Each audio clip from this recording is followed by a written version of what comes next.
En fait, déjà, la persona qui est votre acheteur est très différente dans son intention. Je crois qu'on ne dira jamais assez. Avant tout, l'intention qui mène quelqu'un sur votre site est complètement clé, puisque c'est là où vous pouvez soit répondre à son attente, soit la décevoir. Alors, dans le cas d'un client ou d'une cliente, en l'occurrence B2C, c'est le besoin d'une seule personne qui compte, et une personne physique, et qui est animée par un motif qui est aussi impropre. Ça peut être faire ses courses, ça peut être acheter propre, ça peut être un achat coup de cœur, ça peut être un achat réfléchi, peu importe. Mais ce qui compte, c'est essentiellement le produit, puisqu'on va chercher très probablement un produit en particulier, où on peut flâner sur un site. On va aussi chercher un prix, ça c'est évidemment fondamental dans le B2C. Et on va chercher un service environnant le produit ou une assurance. Typiquement sur Amazon, j'ai un one-stop shop, je trouve tous mes produits, j'ai un seul compte, etc. etc. Ou chez un revendeur particulier, je peux peut-être avoir un conseil qui est plus pertinent, une extension de garantie. Je vais peut-être acheter, là moi j'ai acheté un bureau récemment, je l'ai acheté directement chez le vendeur pour être sûr de bénéficier de toute l'extension qui va bien. Donc là on est sur une persona physique. C'est l'autre. Typiquement là on a un site B2C, voilà, c'est une marque que vous connaissez probablement, qui fait des vêtements pour femmes. En gros, la cible, c'est à peu près 18-30, fashionista, parisienne, ça reste. Et ça, c'est vraiment le homepage. Donc, la façon dont c'est organisé est un peu atypique, même pour du B2C, mais finalement, on y retrouve les grandes catégories qui veulent vendre. 3 produits mis en avant, mis en valeur. Très simple. Et on est totalement centré sur le produit. Je veux dire, si on regarde dans l'espace de la page, on a plus de 60% qui sont consacrés au produit. On peut trier, on peut filtrer, mais finalement, on voit que c'est des fonctions presque annexes. On est dans la mise en avant du produit quasiment uniquement. Ok, je vais y arriver. Et un B2B, c'est totalement différent. En fait, la persona déjà qui achète en B2B, c'est une société. C'est la définition du B2B. Donc, c'est donc pas une personne morale. Physique, c'est une personne morale. Et donc, la personne qui va incarner cette personne morale, une personne physique, la secrétaire de direction, le directeur des achats, enfin peu importe, ce sont des personnes qui vont se substituer à l'entreprise pour répondre à son besoin. Donc, de facto, ce n'est pas elle qui a un besoin, c'est l'entreprise qui a un besoin, c'est peut-être même un autre service qui a un besoin. Donc, la persona change totalement. Et on a un autre problème qui se pose à nous, c'est qu'on convainc déjà par disponibilité, parce que l'essentiel pour l'entreprise, c'est pas le prix, la plupart du temps. C'est pas le critère qui vient le plus souvent dans les études. C'est pour ça que je l'ai mis en bas. Alors oui, on ne va pas suracheter, mais la problématique, c'est pas tant le prix que de savoir que le produit est disponible vite. Alors en tout cas, au moment où j'en ai besoin. Ça va me permettre d'attendre 2 jours, 3 jours, 1 semaine, 3 semaines. Si on prend un élément comme celui-là, mes prestataires doivent tous être exactement coordonnés au même moment. Je ne peux pas me permettre d'avoir de l'attente. Et c'est pas une question de 1500 € ou 1600 €. Ça, c'est vraiment pas mon problème. Ensuite, il faut une facilité d'usage. On va le voir. La façon dont on interagit avec un site B2B est fondamentalement différente. Je n'ai pas besoin d'une mise en valeur des produits. Si j'achète une ramette de papier, c'est jamais qu'une ramette de papier. S'il y en a 4 modèles, je saurais pourquoi je choisis tel modèle ou tel autre. Si c'est une question de prix, de qualité, si c'est éco-responsable, peu importe. J'ai une raison pour le faire, mais je veux une facilité d'usage. Je veux peut-être pouvoir envoyer d'un coup, je ne sais pas moi, 1000 produits. Et évidemment, je ne veux pas cliquer sur 1000 produits. Parce que ça va vraiment être lassant. Je vais faire une commande, je la préformate, boum, je l'envoie, c'est tout le ravitaillement de ma société pour 1 mois, 2 mois, 10 mois, j'en sais rien. Et donc je veux une facilité d'usage. Avant tout, je dois aller vite. Donc évidemment, les performances sont essentielles. Quentin vous en a parlé ce matin. Donc l'optimisation du temps, ça va dans le même sens. Et là, on parle aussi évidemment de performance des sites auxquels on a affaire. C'est pour ça d'ailleurs que beaucoup de sites jusque-là étaient en Java. Java a cette vertu de charger très très très vite. C'est un des langages les plus véloces en termes de charge et de rapidité. Et Oro est en fait un des tout premiers, et peut-être même le premier à ma connaissance, à faire du B2B sur du PHP. Alors, pour les problèmes de performance, ne vous inquiétez pas, on ne va pas retomber dans le Magento Nightmare qu'on a pu avoir à une certaine époque et qu'on commence à retrouver avec Magento 2. Il n'y a pas de souci, on est basé sur une stack Symfony, tout ça a été optimisé. Les modèles qui ont plombé Magento, comme le modèle EAV, ne sont plus présents dans Oro, donc il n'y a pas de souci. Les tests de perf qui ont été faits, notamment par Tata, prouvent qu'on n'aura pas de problème à ce niveau-là. On aura l'interaction, la rapidité, la vélocité dont on a besoin. Ensuite, il y a le service environnement de produits concernés, on en a parlé, et c'est à peu près la même chose pour le tout, et le prix, qui comptera toujours malgré tout, mais qui n'est pas tout en haut de la liste. On voit bien qu'entre une personne morale et une personne physique, ou une personne physique qui incarne une personne morale, on a déjà une façon de penser qui est totalement différente. Et du coup, ça se réalise, j'ai pris là l'exemple du site Manutan. donc, que vous connaissez peut-être, mais en tout cas c'est un fournisseur B2B assez classique. Et là, on a un univers totalement différent. Et encore, j'aurais pu en prendre un encore plus extrême. Là, on a quand même un petit bandeau de promotion qui pousse de l'info. On ne les retrouve pas forcément dans des sites B2B, hein, c'est quasiment rare. Par contre, qu'est-ce qu'on voit tout de suite? Commande rapide. On va pas passer du temps à aller passer les produits en revue. C'est bon, je veux 10 unités de B453-52. Je sais que c'est mes stylos préférés, et en dessous je vais commander les post-it. Point, feu, c'est tout. Pardon? J'ai écrit voilà. Donc, et je peux ajouter rapidement des lignes, tout de suite. Voilà, on va directement à l'essentiel. Tout de suite aussi, en haut, j'ai 2 vies rapides sur une commande. On n'a pas de questions, pas de fond, pas de chichi, rien, c'est directement à l'essentiel. Et ici, à gauche, on a les univers, pour se retrouver très rapidement dans ce qu'on veut commander. Et ben, en fait, c'est un site qui est très très simple, si on le regarde comme ça de l'extérieur. Il a été simplifié à l'extrême, justement, pour raccourcir les parcours utilisateurs et éviter de... D'ailleurs, on a un spécialiste de premier rang, Olivier, de l'UX, et qui pourra aussi nous le dire, vous pourrez le voir, qu'effectivement les UX sont pensés de façon totalement différente dans ces 2 univers. Et là, j'ai trouvé que cet exemple était assez illustratif. Et derrière, voilà ce qu'on va être la mise en avant produit. Waouh, ça fait presque peur. Hein. La mise en avant produit, elle est zéro. Ils ne sont pas du tout pris la tête à faire la moindre mise en scène. Je veux dire, on n'a pas le broyeur de papier avec un super espace noir derrière, des lumières qui tombent dessus, on s'en fout. C'est un broyeur de papier. Vous en voulez un? Il y a 4 modèles. Ils sont telle norme, ils coûtent tant, et j'en ai tant d'unités disponibles. C'est tout ce que je dois savoir. Donc encore une fois, on est vraiment dans quelque chose d'extrêmement efficace, et on passe sur une petite machine à manutention, c'est du très très lourd. Donc on voit l'essentiel. Et en haut, on voit une barre qui est historique de commande, mes listes favoris, donc si je veux faire du resupply sur des choses que j'achète régulièrement, un abonnement pour avoir régulièrement donc, les mêmes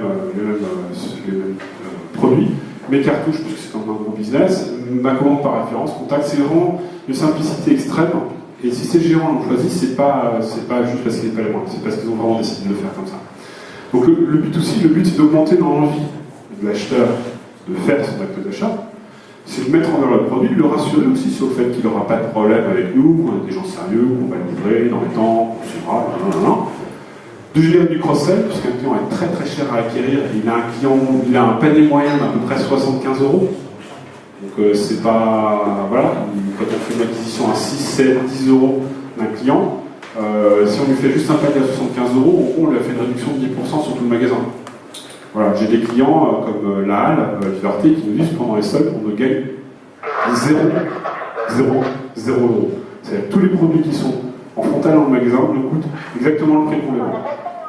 Donc c'est quand même, il y a beaucoup de retailers qui sont tombés justement en ces marges très faibles, voire négatives en période de promotion. Donc il faut générer une prestation. Et puis les fidéliser. On vient pour le prix, la marque ou le produit. En B2B, c'est totalement différent. On veut accélérer le travail, on veut faire gagner du temps aux gens. C'est tout, c'est le number one. Number two, on doit mettre des produits en rayon. Donc, quand on a 80 000, 100 000, 200 000, 1 million de références, voire plus, on ne peut pas se permettre de les mettre en désordre. C'est pour ça qu'on a vu tout à l'heure les catégories qui semblent un peu particulières de Manutan, elles ont été extrêmement pensées. Parce que quand on doit générer, je ne sais plus combien de rêves, je crois que c'est 3 millions à peu près, eh bien, il faut les cadrer, les organiser facilement pour que les gens en 2 clics atteignent le produit. Donc raccourcir le nombre de clics pour arriver au bon univers. Pour faciliter la gestion, on va le voir. Typiquement, dans ma société, c'est assez simple, on a des délégations de droits, d'accord? Donc si les achats ne dépassent pas 500 €, c'est notre secrétaire de direction qui va les valider. Il n'y a besoin de personne d'autre.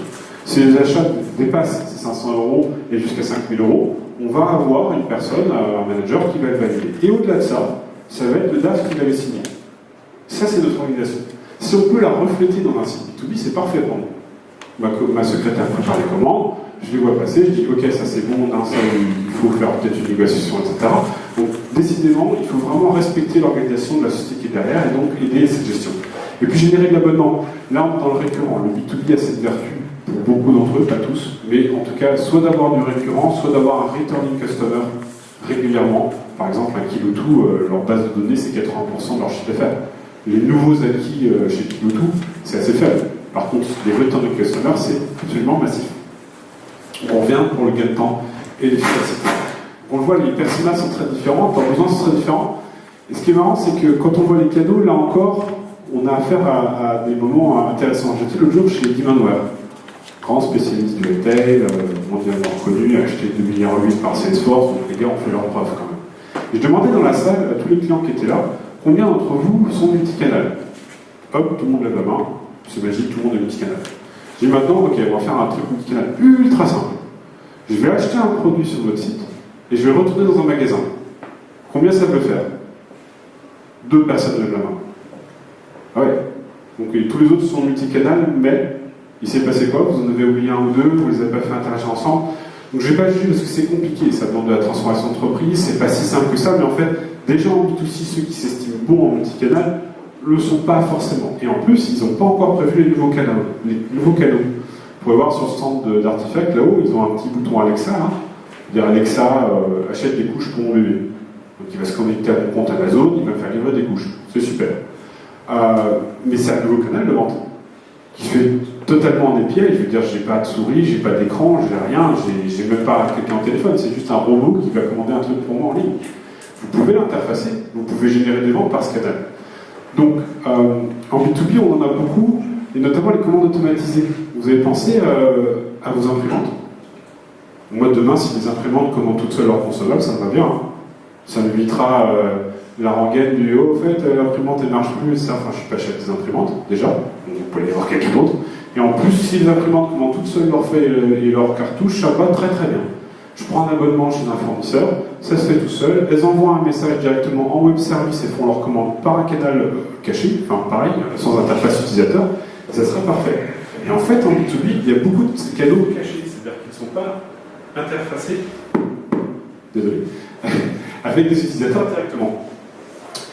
Donc, par contre, dans les deux cas, en B2C comme en B2B, les API sont reines. C'est-à-dire que si vous pouvez directement utiliser des API, vous avez gagné un temps fou pour interagir avec vos nouveaux canaux et les intégrer. Et c'est là où on nous apporte cette grosse différence fondamentale avec Magento, c'est que Magento avait une API très faible. Enfin, je veux dire, tout le monde s'en est plaint, on pouvait exporter, importer, c'est à peu près tout. Là, on a une API qui est beaucoup plus touffue et surtout qu'on peut enrichir en dessous, au niveau de Europlateform. Ce qui veut dire qu'on va pouvoir interagir avec nos nouveaux canaux très facilement, ou beaucoup plus facilement. Qu'est-ce qu'on voit comme différence aussi importante, c'est qu'évidemment dans nos canaux, les activités de distributeurs et redistributeurs, qui n'existent quasiment pas en B2C, en tout cas, sauf qu'à B2B2C, mais en dehors de ça, votre activité wholesale, elle n'existe pas en B2C. Donc là, il va falloir les gérer. De la même façon, vos négociations, vos volumes, vos prix customisés pour vous, parce que vous êtes un cas particulier. Arc nous en parlait ce matin. Quand Carrefour commande, ils commandent un container. Donc évidemment, ils n'ont pas le prix unitaire. Et quand ils se connectent, ils veulent juste voir leur prix à eux. Et à la rigueur, c'est même leur centrale d'achat qui achète directement à travers une interface. Il n'y a jamais d'interaction, a priori, entre le site web et l'utilisateur. Et le dropshipping, les utilisateurs multicanaux qui peuvent être surprenants. Par exemple, on a oublié le fax dans le monde B2C. Enfin, j'ai jamais commandé par fax, mais je pense que je le ferai jamais de ma vie en tant que B2C. Par contre, en B2B, vous serez surpris. C'est incroyable. On a même des gens chez les fleuristes, Interflora par exemple, sous les bristes, qui prennent encore des commandes par fax. Et quand la machine à fax est en panne le jour de la fête des mères, c'est un vrai bazar chez eux, et c'est une vraie perte de chiffre d'affaires. Bah dans le B2B, c'est encore plus que ça, parce que c'est un usage qui est resté, c'est une habitude. Mais le mobile, à l'inverse, oui, pour en avoir besoin, mais c'est pas aussi hype que dans le B2C. Si dans le B2C, vous n'avez pas de mobile de nos jours, vous perdez des ventes, vraiment. C'est pas une option, c'est pas une théorie, c'est pas quelque chose qui va arriver, c'est déjà le cas. En B2B, c'est pas le plus urgent. Vous pensez à vos canaux, mais faites le tri aussi de ce qui est vraiment juste une tendance ou ce qui est vraiment indispensable. On voit dans la navigation aussi. Avoir un outil de recommandation spécifique, c'est clé. Imaginez que vous êtes sur un site de plomberie. Okay, vous achetez un tuyau en PVC 12 pour votre gouttière. Et si le moteur de recommandation vous propose un autre tuyau en PVC 12 blanc au lieu d'être gris, c'est pas très utile. Par contre, si vous propose le collecteur de pluie qui se connecte dessus et le coude pour ramener jusqu'à votre gouttière, ça c'est vachement plus malin. Et donc le moteur de recommandation, il doit penser différemment, il doit associer des produits qui sont logiquement utilisés ensemble, plutôt que d'associer des goûts, des couleurs, ou des contextes, ou un returning customer. Et d'ailleurs, a priori, j'aurais pas besoin 3 fois d'acheter un tuyau de gouttière. Quand je reviens, ça sert à rien qu'il propose un tuyau de gouttière blanc. Alors déjà, c'est pas forcément bien géré en B2C, donc en B2B c'est encore plus complexe. On a besoin d'une présentation de produits différentes, on l'a vu avec Manutan. Le facettage et les filtres, il y a beaucoup plus de paramètres, tout comme les fiches produits. Si vous voulez louer un camion de chantier, vous devez savoir le tonnage, quel permis il faut, la longueur, la largeur, etc. Et c'est pas des options. C'est pas juste une taille XL en chemise rouge, ça va un petit peu plus loin. Donc là, évidemment, un PIM semble indispensable. On m'a dit qu'il y avait une société qui s'appelle Akeneo dans le coin qui fait ça et qui fait pas trop mal. Il y a des interfaces donc, qui doivent être simplifiées et un facettage basé sur le profil, ça je l'ai parlé, pardon. C'est là où il était 3 heures du matin. La gestion des rôles, on en a parlé, la limite d'engagement, qu'est-ce que peut faire un secrétaire, qu'est-ce que moi je peux faire, qu'est-ce que le DAF peut faire, etc., etc. La gestion du stockage, ah oui, puis il y a un autre truc, c'est quand on achète 10 000 euros de produits, on paye rarement au cul du camion avec une carte bleue. Ce qui veut dire que c'est plutôt du paiement end of month. Je crois que c'est tu peux dire. Donc la commande en batch, on a vu, si je veux passer 10 000 lignes d'un coup, je ne vais pas les ajouter à la main avec des clics. Donc il faut que je puisse uploader ma liste de courses directement. Il y a des gestion logistique qui est avancée. Parfois j'ai des produits complexes, lourds, fragiles, ou de différents types tous ensemble, ou qui viennent de plusieurs entrepôts différents. Donc là ça devient aussi une autre problématique à gérer. Il y a une gestion du restockage d'abonnements, on en a parlé, excusez-moi. Hop. Et bien sûr, du côté CRM et ERP, ça va beaucoup plus loin que ce qu'on peut voir en B2C. C'est pour ça qu'on parlait ce matin, c'est pour ça qu'ils ont créé Oro CRM, c'est parce qu'on n'est pas en train de gérer des opportunités en fait. On gère une relation beaucoup plus complexe, beaucoup plus fidèle, beaucoup plus long terme avec son client. Et là, je vous donne un exemple, mais on fait rarement un scoring à un visiteur B2C. Ah ben non, toi tu as été Banque de France il y a 10 ans, je ne te vendrai pas une paire de petits marrons. On n'a jamais vu ça.